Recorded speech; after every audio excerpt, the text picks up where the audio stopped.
India వ్యాప్తంగా పలు corporate కంపెనీలకు బ్రాండ్ అంబాసిడర్గా ఉన్న ప్రిన్స్ మహేష్ బాబు దక్షిణాది హీరోలలో అత్యధిక బ్రాండ్లను ప్రమోట్ చేస్తున్న విషయం తెలిసిందే.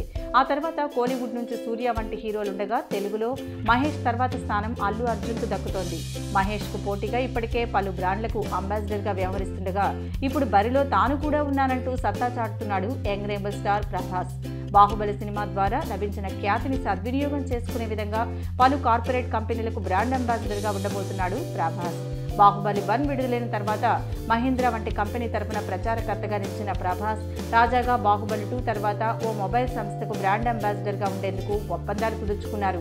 ఆటోమొబైల్ రంగంలో మహేష్, అల్లు అర్జున్లు పోటీ పడుతున్నప్పటికీ ప్రభాస్ కార్ల రేంజ్కు వెళ్లాడు. అయితే ఓ మొబైల్ సంస్థకు బ్రాండ్ అంబాసిడర్గా మాత్రం ఇప్పటి వరకు ఏ తెలుగు హీరో కూడా లేకపోవడం విశేషం. దీంతో ఆ విశిష్టతను సొంతం చేసుకున్న తొలి హీరోగా young rebel star రికార్డులకు ఎక్కబోతున్నాడు.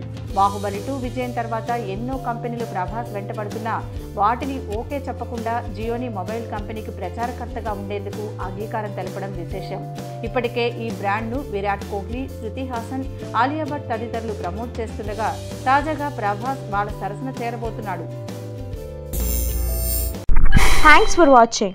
For more interesting updates, don't forget to subscribe Filmy Looks.